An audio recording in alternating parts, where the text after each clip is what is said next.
Hey everyone, and welcome back to the channel. Or if you're new here, a very special welcome. So take a moment, settle in, because today we're going to be talking about something that is incredibly personal, something deeply human, and something that many of us perhaps silently know all too well. We're going to be speaking about colorism. We're going to be speaking about sociopathic tendencies, narcissism, and those that we have experienced that have ruthless ambitions. They're ruthlessly ambitious. But let me just go further on. Life has a way of hitting all of us hard, right? So it could feel like attacks are targeted, like you're being scrutinized, and it could be at work or in any other type of setting that you are associated with, right? You can feel like the threads are being pulled from beneath you, that your work is being sabotaged, your efforts, are being sabotaged in your business, on your job. It's disrupting your peace. And then it's undermining everything that you've tried to build. And then there's the betrayal, especially when it's from family and close friends. Because when we are betrayed, you can only be betrayed by someone you assumed or trusted or took for granted that they would not cause you harm, right? So it's more intimate and personal many times, right? Some type of relationship. And that's the kind that cuts deepest, betrayal, because it comes from those you trusted most, more than others. You saw them differently. The people who are supposed to be your anchors, your safe harbor. So when they turn, it doesn't just hurt, it shatters something fundamental inside of you, and it makes you question everything, your judgment, your worth, even your very sanity at times. I've been there, in that space where it feels like the universe itself is conspiring against you, where you wake up each day feeling drained and disillusioned and sometimes not feeling your best overall, right? It's a place of profound anger at times, confusion, and often a quiet despair that whispers. No one knows about it. They see you, but they don't see you, right? You may ask yourself, why me? What did I do to deserve this? Because you believe that when you are going through something, it's because you see others going through it. You may believe they deserve it in some way, or they brought it on to themselves. So you're quick to ask, why me? So for a long time, I struggled to make sense of it. Was it karma? Was it some kind of spiritual warfare? But that was my conclusion, that it was a form of spiritual warfare after a while. Was there any was there any enemy that was actively trying to wear me down, make me doubt myself, and pull me away from everything I believed in? And here's what I've come to understand. Based on my own deep experiences and stories, I've heard from so many others who have walked similar paths, and many of these individuals, I've watched their channels, right? And I've seen them grow. So, regardless of whether these forces are external, internal, or even spiritual, intense hardship, emotional hardship, financial hardship, medical health hardship, being physical, it often will serve as a catalyst for profound personal and spiritual transformation. And I'm still in it. I see things differently. So think about it. When everything comfortable is stripped away, when your foundations are shattered, what happens? You're forced to look within, to get quiet, to think. Often people develop insomnia because their mind is still going, right? Trying to make sense of situations. But you have to look inward. I mean, really look at your life, look at your values, look at your relationships, and you need to see what stays and what goes. So you're going to start asking yourself the big questions. Who am I? Really? Without all the external validation, without the compliments from others or the approval from outside of yourself, what truly matters to you? What are you willing to stand for? And my transformation made a different, went into a direction other than I could ever imagine, is the loss of my father. So of course on this channel, I'm speaking about his life and his death and how he was treated, because that affected me emotionally, mentally, and physically. And so in order for you to understand me, I'm putting out the story first. And as I put out the story, I will then add in such videos as I'm doing now to kind of expound on it.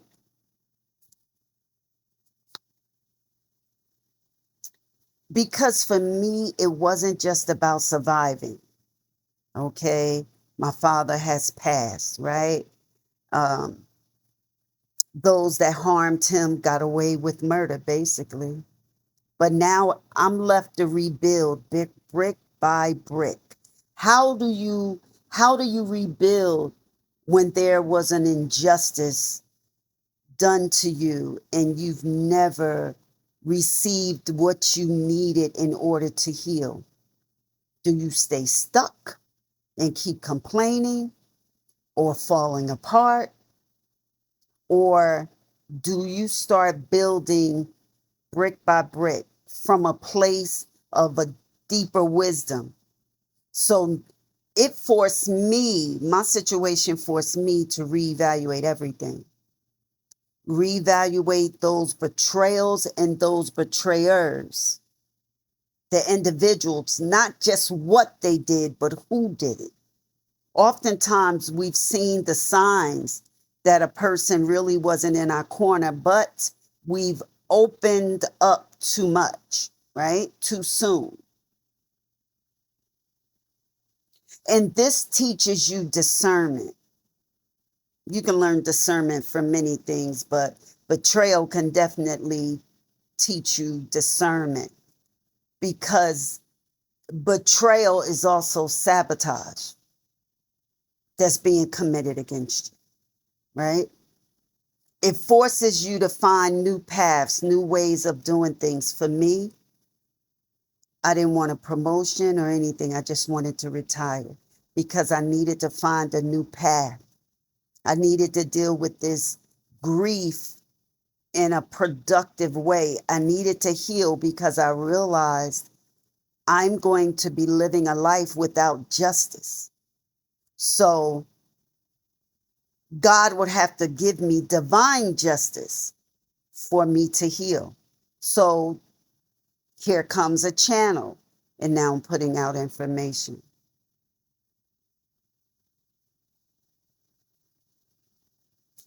I found that I had strengths that I never knew that I had.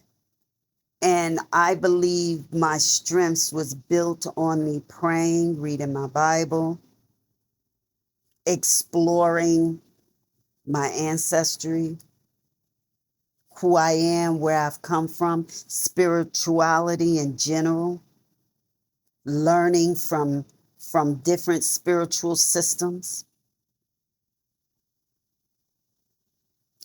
Because I was under or I felt that I was under constant monitoring.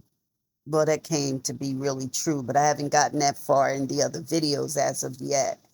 So it led me to a freedom that comes from knowing my truth, right? So I now know my truth and the truth, and it's okay for me to speak it. I have the freedom to speak my truth. I thought I would carry what I experienced to my grave, but it was eating me. It was eating me alive. And so now I am putting it out there in the universe because I need to heal. And I'll use the channel to connect with others that are also healing, maybe, right? This isn't going to be a crutch of any kind, but just to, again, I'm finding new paths, right?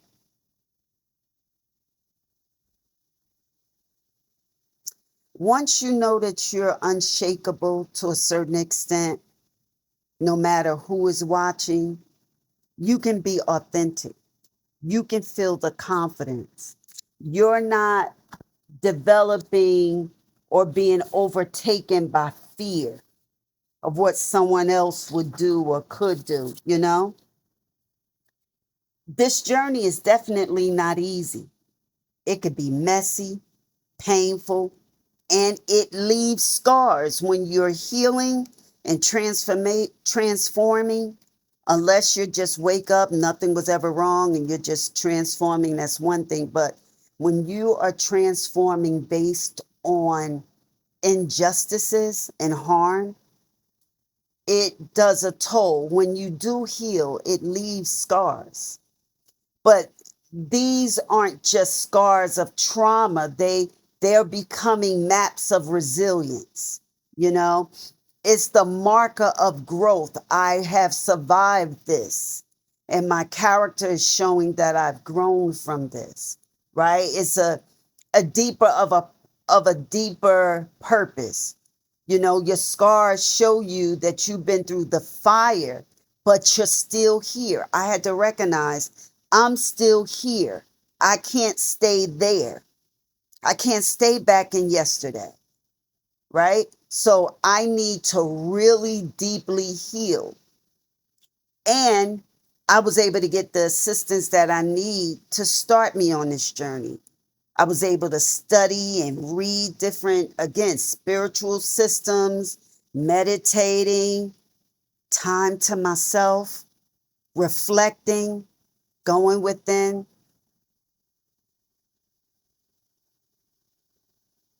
I felt and feel and know that I am evolving. So I notice I feel different about things and people and places, right? I may not do things in a traditional way any longer. Nothing is, I don't take things on face value. A family system is a beautiful system to be a part of.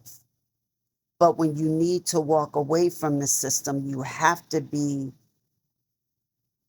don't need to complain about the system. I don't need to complain about my family. They are irrelevant if they're no longer in my life, right?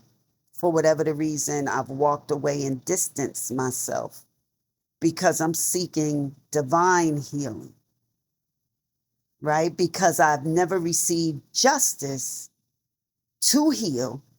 So I need divine healing, the type of healing that can only be given to me from the universe and from me evolving, not just sitting and stewing in it, but just truly evolving, right? So if you're watching this and you've felt any of what I've described, know this: you are not alone.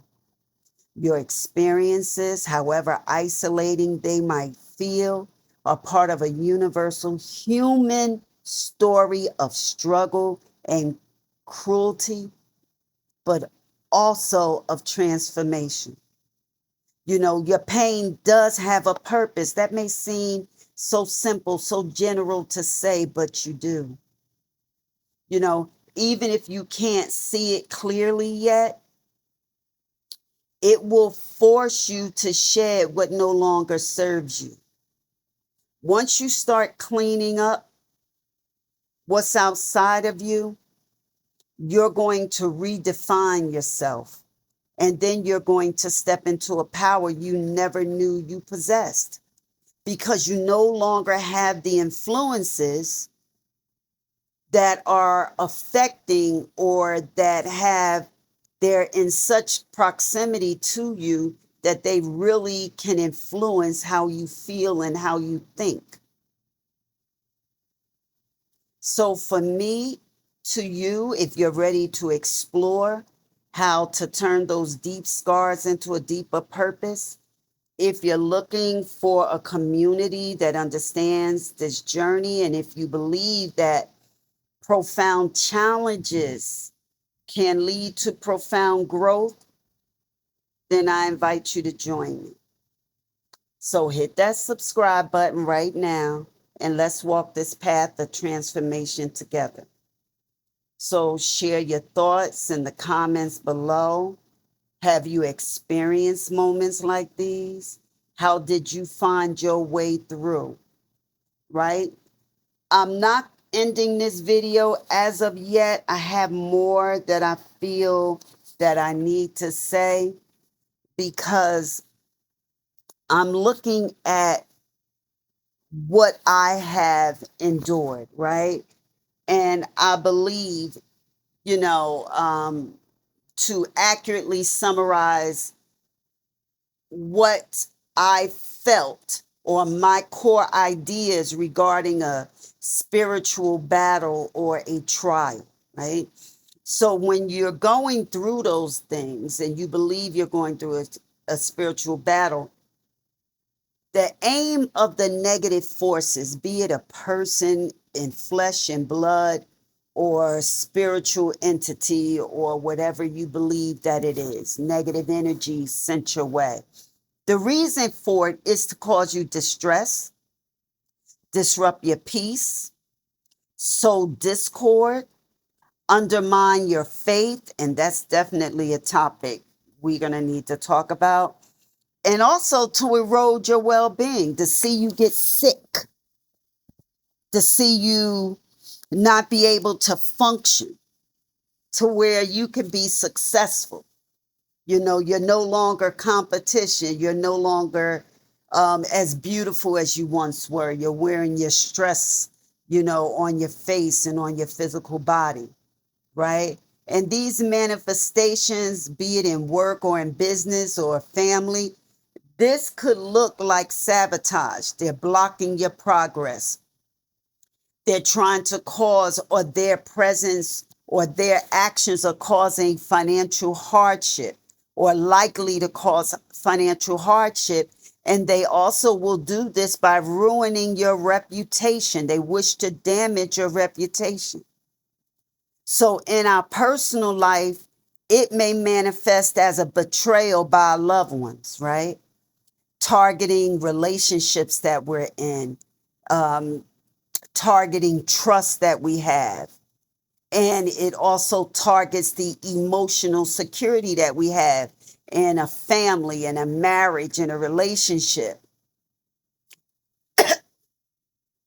Because once you feel betrayed, it'll lead you to isolation. And then it begins to make you vulnerable, because you're trying to make sense of being betrayed. And your countenance is down. It will fall, leaving you vulnerable, experiencing emotions that make one vulnerable. But the goal of the enemy is to wear you down, to instill doubt, to make you feel hopeless, to incite you to anger, and also lead you away from your spiritual path, whether they knowingly are doing it or unknowingly doing it. All of these things is part of what it is that you'll experience in a spiritual battle or a spiritual trial. And the universe's role, or God's role, is to present situations for learning, balancing, and releasing. What is it I need to release? Who do I need to release? What am I connected to that if I walk away from, I can be on a path to peace, wholeness? They're too close. It's too close. It won't end, right? Because the broader interpretation of all of this is it could be seen as a divine test for growth. Maybe God is going to bless you. And so he needs to build certain things within you for where you're going. It could be a karmic lesson, right? To make you rethink how you once felt about a particular person or idea. Or it may be a profound call for personal and spiritual transformation.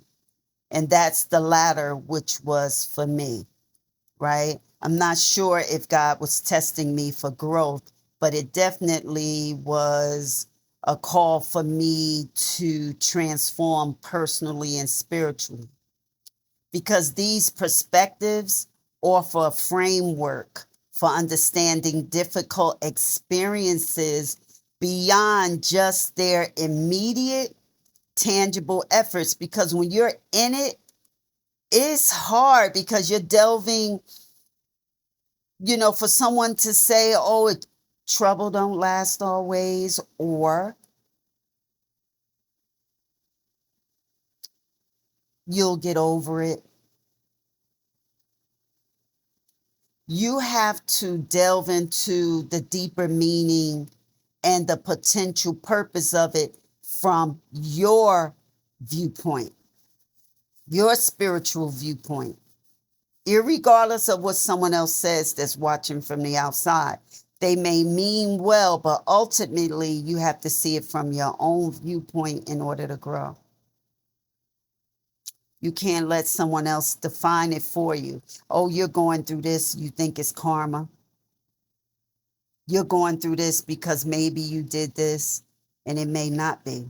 So that's deeply personal and you shouldn't share that with anyone. I know I haven't and I still haven't and I don't think I ever will because that was deeply personal, right? Another thing I dealt with in my family when I was going through this with my father is a troubling concept of colorism.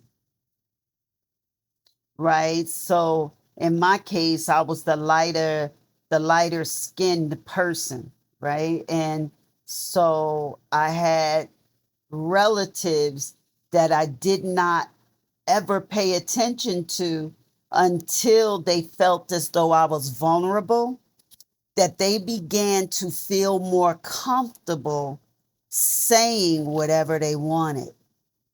And there came a time where my complexion came into the picture, right? And they were darker skinned. They had more melanin, you know?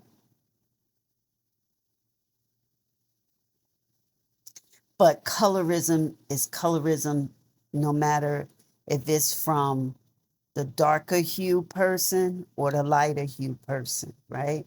So, for instance, like when a lighter skinned person mistreats a darker skinned person, this is the more historical, prevalent, and systemic form of colorism.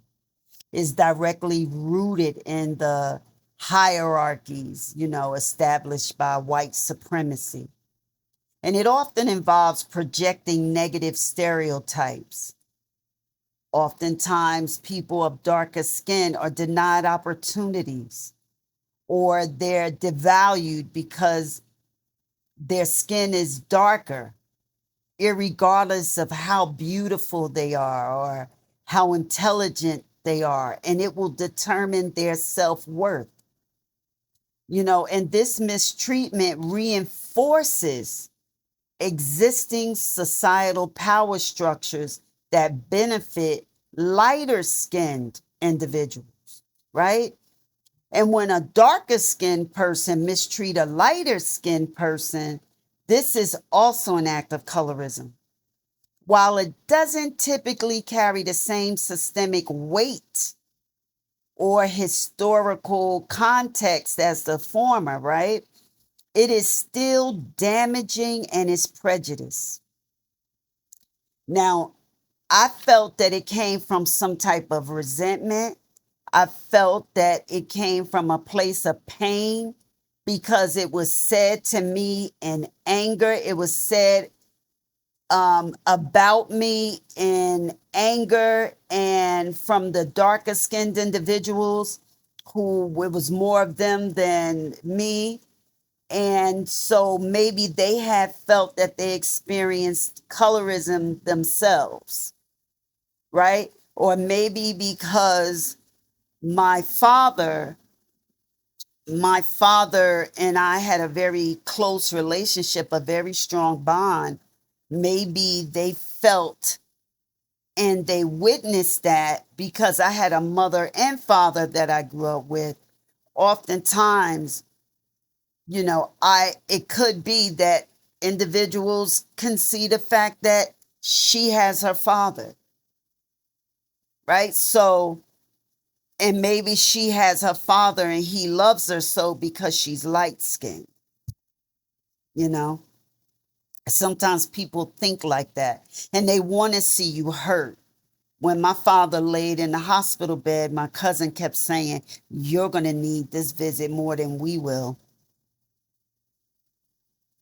And she kept saying it. Here it is. I thought my father was so beloved by his sister and brothers and nieces and nephews, and it was all a lie. So I don't believe in a family structure as much as I used to. I truly don't, based on my experiences. Because again, you know, sometimes when a darker skinned person have experienced colorism themselves, it might manifest as it did of an accusation of not being black enough, right? Questioning my authenticity or expressing bitterness about my perceived advantages. I had a father, so she wanted to make sure that I hurt. She wanted to see me hurt, and she called me Hyella. And her mother was saying yellow ass bitch to me, to the doctors. And so I was like, wow, this is what they felt all along because they're enjoying it. It's like they're feasting on it. So my whole thing was, it wasn't just them that felt like that. This is something deeply rooted in the family, right? Now, while lighter skinned people generally benefit from colorism in a broader society, they still can experience harm and prejudice within their own racial group, particularly if their authenticity or loyalty is questioned due to their skin tone. I listened to my aunt make a big deal in a hospital because she was being asked to leave, that I didn't care about my father. These people didn't know me. They didn't know I grew up with my father. I took him to his doctor visits, paid for all his medicine, his co-pays. They didn't know that I have calendars of care of when I took him, my mother, and my sister to the doctor, all of whom have been since deceased. It was only two girls, myself and my sister, right? So because I was so special to my father and he was very proud of what I was accomplishing. He was from the deep South, right, of North Carolina. it was obvious that it was things being said. And then I can go back on things that I've seen. I put to the back of my thinking cap, but it was off. And now, from that younger woman to that little girl, it is making more sense where it was coming from. It was making a lot of sense. And it was very painful because, as a lighter skinned niece, and my father being so dark and my sister being darker, it was never an issue for us in our home. Some were light, some were dark. It was never an issue, right? So my best friend, darker than dark, dark, dark, loved her in every way. So I don't understand it, but I do understand it. Let me say, I can't say that I'm not. I do understand it, right? But oftentimes when it's projected onto a lighter skinned individual, is because there are societal implications for us, because it is believed that we have that they're at a darker skinned individual may feel that they're at a systemic disadvantage. So they're angry at that, and is deep rooted, you know? But in both cases, it's about prejudice based on skin tone, and it undermines a group's solidarity, and it perpetuates harmful divisions. I would never trust any member of my family. Nothing that they say to me is believable. I've seen too much. And the power dynamics and historical context are important, right, for understanding the impact and origins of the mistreatment. But the act itself is rooted in colorist bias. And based on what I have been through with my experience, I have, regardless of external spiritual forces, intense hardship,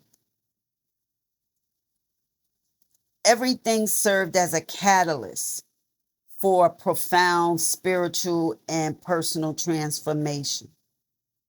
It forced me to reevaluate my life. What is it I value?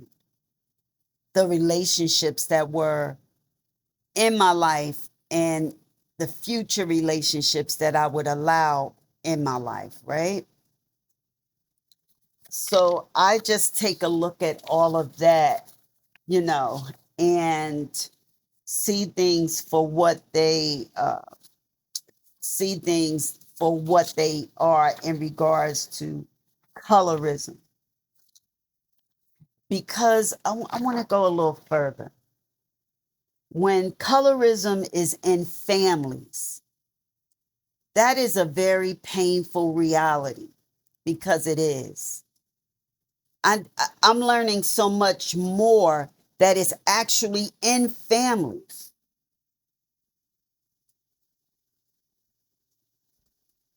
Painful reality. And that comes from a deeply internalized societal value and also historical oppression. Here's why I believe it exists, right? I began to pull some information. You know, what is the historical context of colorism? You know, it has here, I'm going to read it verbatim. During slavery, colonialization, and other periods of white supremacy, lighter skin was often, though not always, associated with closer proximity to whiteness, which conferred perceived advantages. Closer proximity to whiteness, which conferred perceived advantages. I had to repeat that. Lighter skinned enslaved people might have been assigned less arduous labor, or in some colonial contexts, might have had slightly more access to education or specific roles. This created a hierarchy. Now, these historical preferences didn't disappear with the end of slavery. That's this colorism. The idea that lighter skin is somehow better, more beautiful, more intelligent, more deserving has been internalized across generations within families and communities. I never knew that what does light skin have to do with being more intelligent and more deserving? But this is what was passed down through DNA.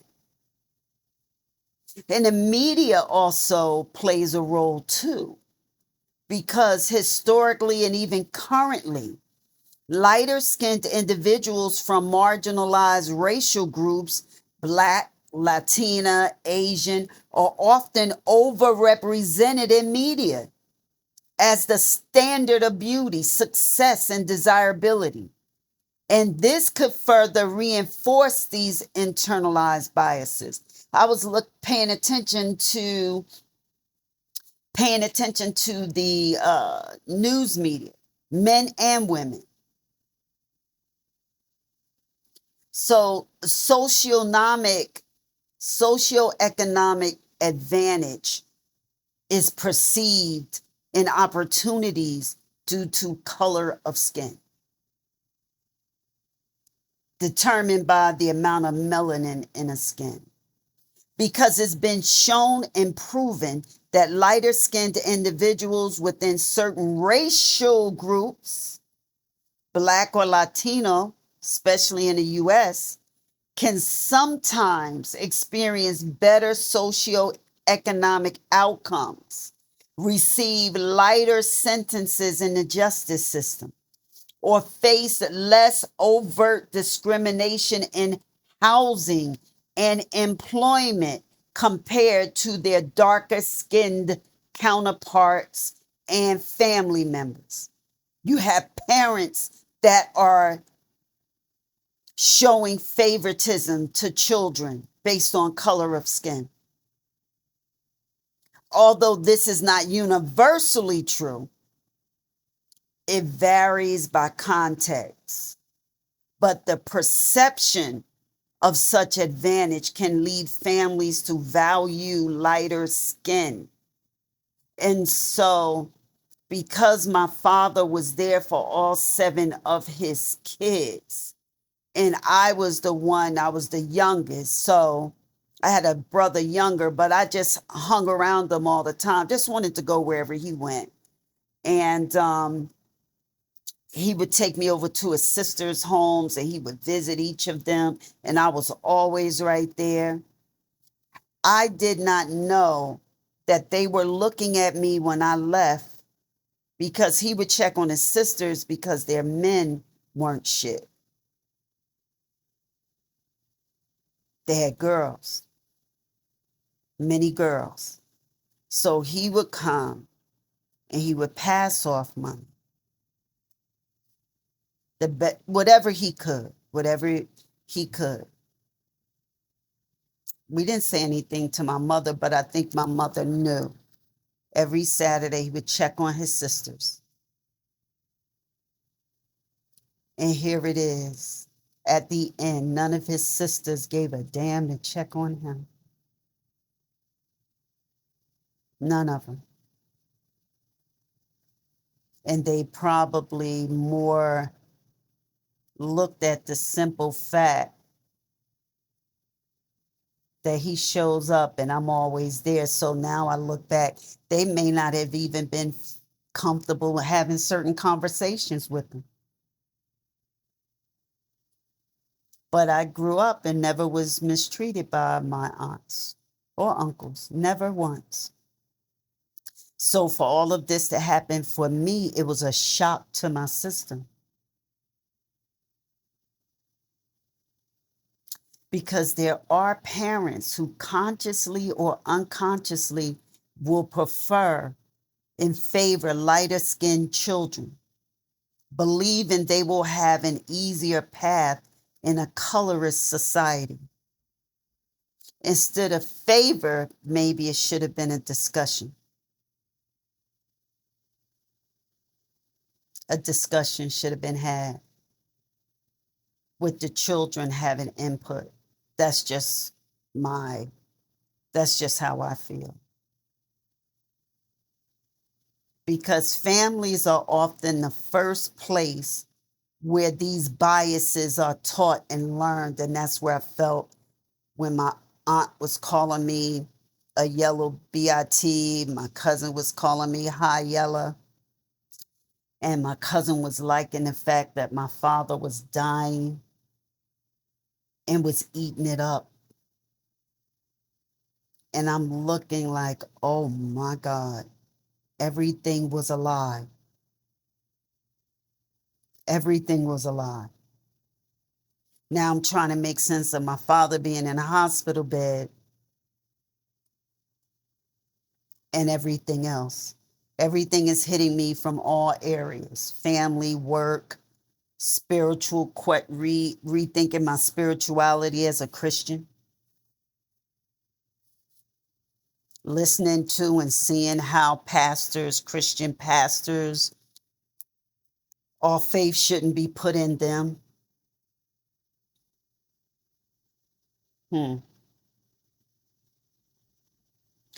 Because when you look at comments like she has good hair or he's light skinned like his grandmother, can carry significant weight. So trauma from experiencing colorism on both sides can lead an individual to perpetuate within their own families, either intentionally or unintentionally. They might try to protect lighter skinned children by favoring them. This is all the information I was pulling up. A mother giving birth to a child and wouldn't feel anything because her child is darker. So, but then the mother or father may project their own pain onto the darker skinned family members. In the same way as it is believed that oftentimes mothers without a man will have a son and expect him to take that place, so to speak, you know?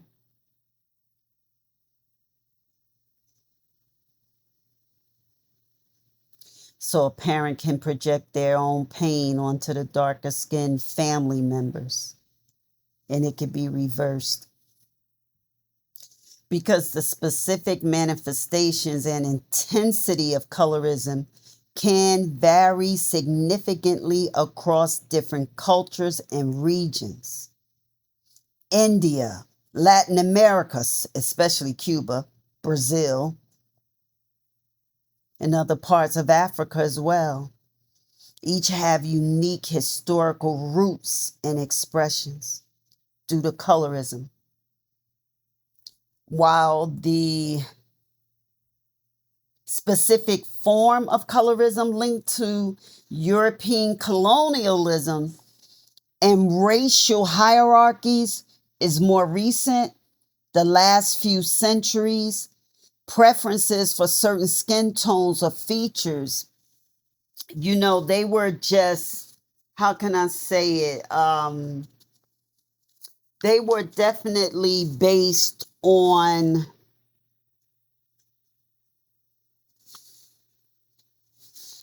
I want to say it, but I don't want to say it. Based on the environment, the class or other factors that have likely existed in various forms across different human societies.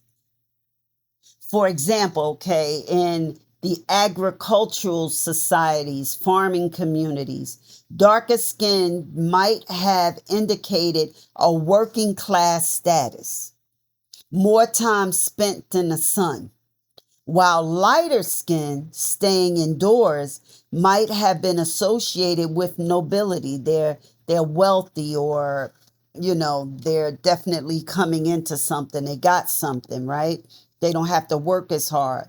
But however the pervasive or systemic colorism exists, the disadvantages darker skinned people within a racial group, particularly those of African descent, is inextricably linked to the history of racism, slavery, and colonial power structures.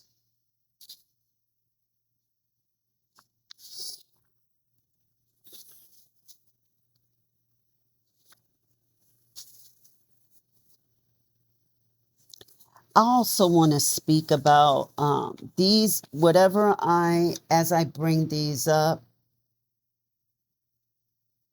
I want to talk about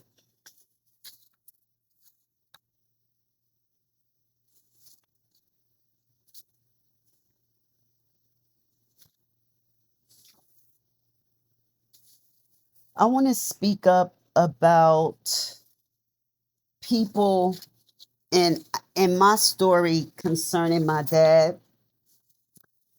He was dealing with people who would be willing to sacrifice him for an opportunity, right? And the primary driver of his mistreatment was because people were trying to gain power. They were trying to get their foot in the market of drugs, pow-pows, money, and everything that came with it. And so when my father overheard it, and he has a daughter in law enforcement, and he has never seen the inside of a jail. He has never had handcuffs on him. He's never smoked cigarettes. He doesn't drink. I've seen him drink a beer every once in a while, 30 years ago, 40 years ago. But he didn't want his son to be part of something like that. He didn't want his family to take part in something like that. But they wanted him to be quiet. And because of his proximity to me, they began to be concerned. And he needed to be silenced. When, not the first visit, the second visit, the second time I was called to the hospital for my father, and he was unable to talk, and it was 3 doctors in there, and they kept saying, we don't know why he's not talking. There is no medical reason. Has he been abused? Yes. Neglected? Yes. Has he had issues with the lung collapsing? Yes. But we don't know why he is unable to speak. And I didn't think about it. This was in 2017, but no, 2016, the end of 2016. And it took all the way up until now for me to think of The Skeleton Key, the movie. That was my father. He could make noises if he wanted to. Eventually he did. But he couldn't speak. He wouldn't speak. And it was unknown. I learned through all of this that even my family would do witchcraft.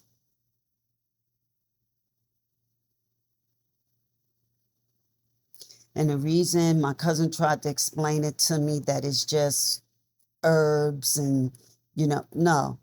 When you do it to negatively impact someone else, it is no longer any type of positive herb. It's evil. It's dark, right?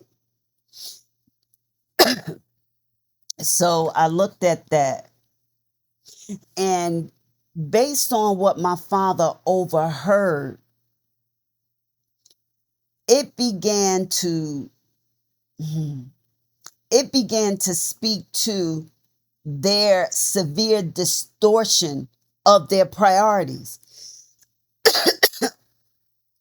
He was a senior citizen in his 70s. Why hurt him? He didn't need anything from anyone. He paid his own bills. Why did you hurt him? You could have left his house. Why have such a meeting in his home when you knew what it was? He wasn't that type of person. He didn't want it around him. His sons had been in and out of jail. His son was a drug dealer, but he didn't want that. And my brother had just gotten out of jail. But my aunt and uncle, my aunt's grandson, and my brother decide and start planning for a major ring to start. And they felt my father, if he can get close to me and have conversation, that the gig would be up. But it wouldn't have been because my brother had an in internal affairs. He would have never got touched. It would have worked out somehow. And I'm told there was more people in my agency that knew about it, and they didn't have to worry about it. And so they figured out some other stuff. But these are people that are ruthless. They will go through extreme ends for opportunity. They believe that any means justifies the end. All the wisdom my father had. Good father, didn't abuse his kids. There every day, didn't abuse his mom, our mother, or his mother. But the entire family of siblings, once they learned what was about to go down and everyone was going to be able to get some money out of it, they didn't give him a second thought. Blew my mind as I was beginning to get the information in. A doctor tells me that she called my brother to show up for him. They needed to talk because it didn't look like he could make it. Like they had to, consider terminating care, that he was just suffering so. And she said, my brother tells her, just keep him alive, and never shows up. But yet I was under the impression he didn't have him. My brother, the older brother, whose wife is a nurse, PhD at that, he's retired, a Marine. I thought my father was safe, knowing I had to have surgery. But he wasn't. So you get people that are motivated and their primary driver is power, status, wealth, and for some, even professional advancement. All kinds of things were taking place around me in regards to this. And so they believed that any means would justify the end. My father was a means to the end. He would have been a justified sacrifice. They were willing to exploit his finances. They couldn't manipulate him, but they discarded him, though. Even close family discarded them because it was going to serve their trajectory, their power, their finances. And I would say, I wanted to know what kind of individual would be willing to do this, right? To plan it. It is not even done in haste and lust. This is just planned out, talked about for days on end. Meetings were being set up, right? It's because they felt that they had a sense of self-importance. Now it was their time.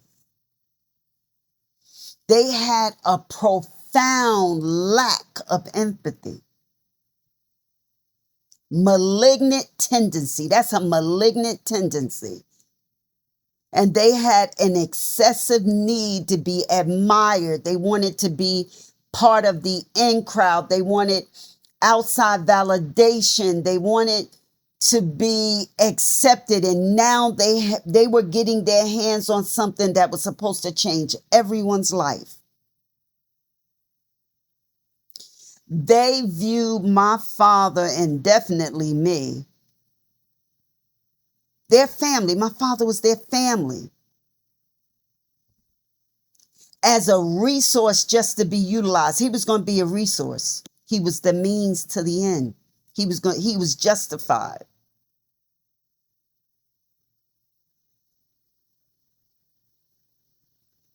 They they felt so self-important, right?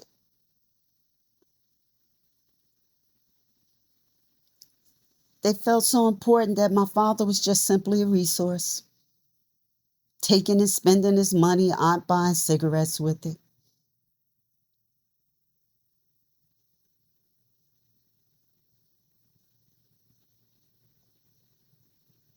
They felt that they were going to be elevated.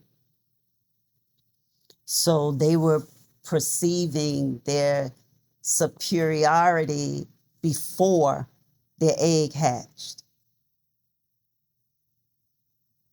So the family was existing to support the narrative of success through a criminal enterprise.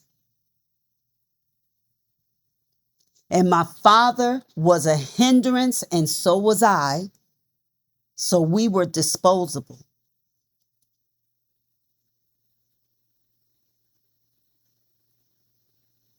So they rationalized their actions by believing that they were more deserving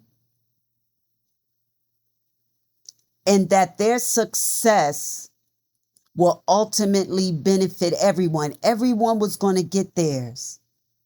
So they didn't care about my father being collateral damage.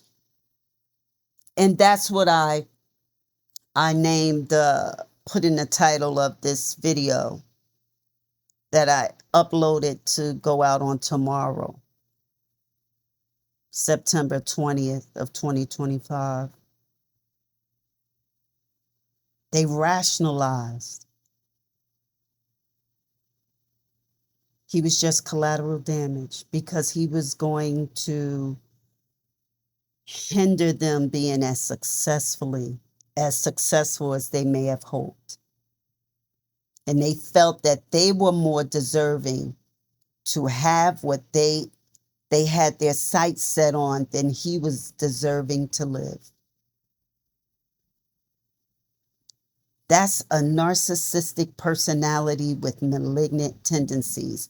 because I had to look it up. I had to try to figure it out because I needed to make sense. What am I dealing with?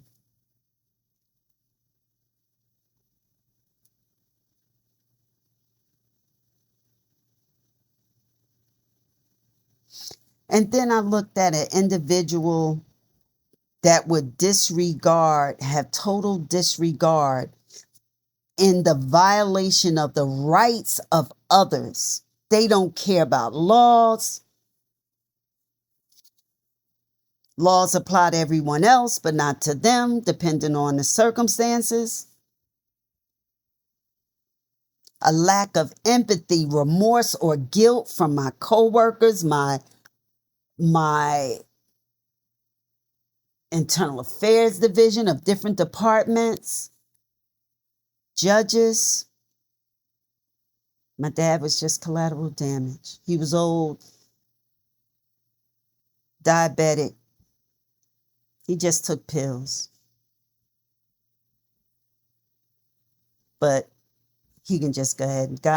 The sergeant in internal affairs said, wasn't I wrong? My father, he just got bad feet from diabetes. Where would he have gotten that from? It came off so arrogant and flippant to me when yet I had a restraining order to protect my father and myself so I can care for him based on what I'm seeing with my father. Phone calls were made, the temporary restraining order never made it to be final. And the judge said, I believe something happened to your father, but you have to find out what it is. All I could do was burst into tears, knowing I'm about to go through hell. Because if I don't have the support of the justice system, my father doesn't have a chance in hell. So you see that FMLA paperwork was so necessary. At least I felt that I could be with him. If he was going to go, let him go in peace.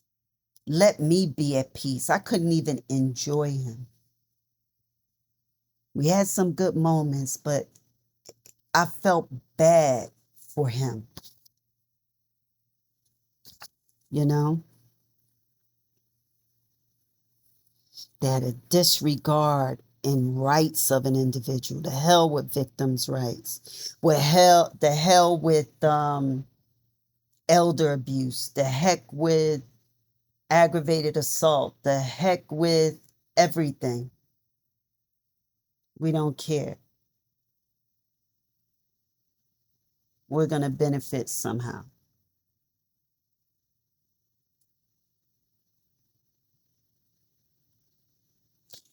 But they were able to be charming to law enforcement and manipulative on the surface. How the heck could that happen?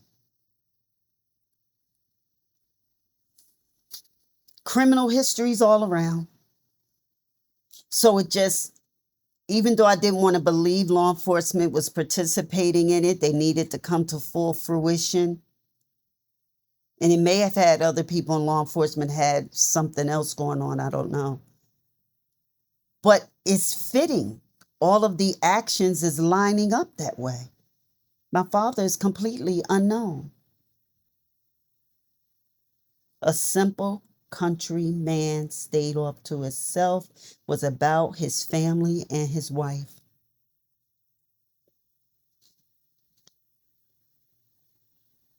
They were so driven by their own desires and impulses with no internal moral compass that would prevent them from harming anyone else. I could see if my father was involved in some stuff and he's their enemy, this man has nothing to do with anything.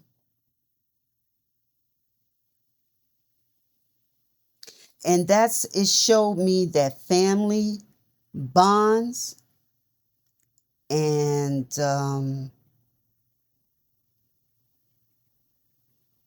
law enforcement, unfortunately, court systems, when they have no moral compass, it holds no morality, holds no special meaning to them if it conflicts with their objectives. They had objectives. So again, this is an extreme end that they would likely execute the sacrifice cold-heartedly. I'm called at my job and asked to give up my father's body. Asked without a second thought. And they all enjoyed this power dynamic. They enjoy being cunning. So self-serving, so egocentric. A profound focus on their own needs and desires to the exclusion of someone else.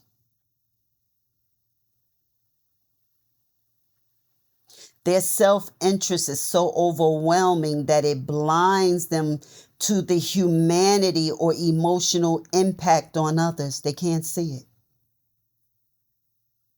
They genuinely believe that their own success is the most important thing. Perhaps maybe because they equate it with security, validation, maybe even proving themselves, but they may have had some internal conflict, or maybe some of them, because it was so many individuals, regretted after the fact, but their self-serving drive was so strong it seemed like it wasn't able to be overcome. Not in the moment of their decisions. I believe that there was some that were under extreme pressures that took place, that participated in the monitoring and the sabotage, the betrayal, the harming, the planning. And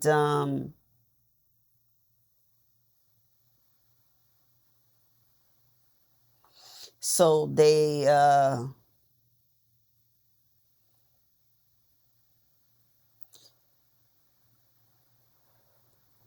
could have been under immense and unbearable pressure, but I don't know who they are, you know? And maybe they were facing dire consequences. I was told I was going to be knocked off and got a second call, then a third call. No one to tell, everybody involved in it.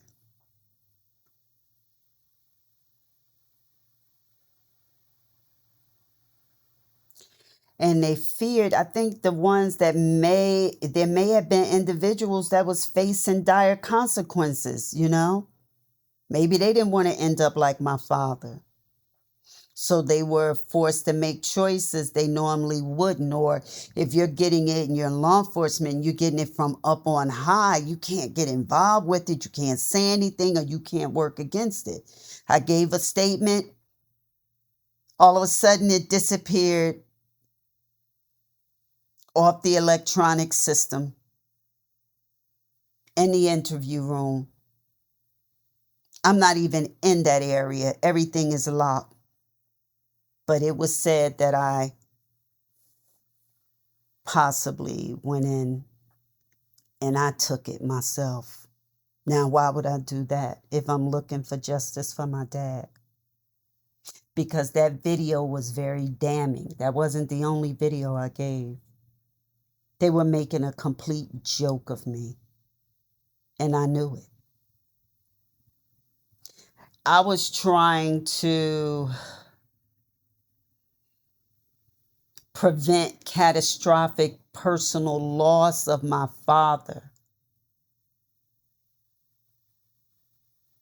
and trying to prevent someone from doing something deeply unethical, immoral, criminal, harmful, but and also for survival, elevation, but rather for literal survival. So that's what I'm looking at it.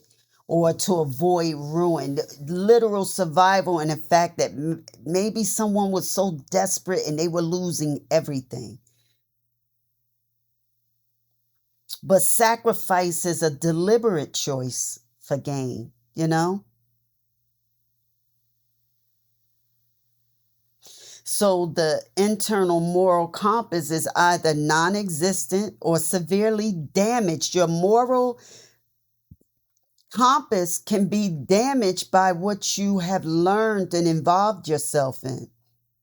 So, and because they're damaged or their compass is damaged or non existent, but that's all I have for now. But I just wanted to introduce you to my channel, The Truth Teller's Mic. And I wanted to give you a background in what it was all about. And I'll see you on the next one. Bye bye.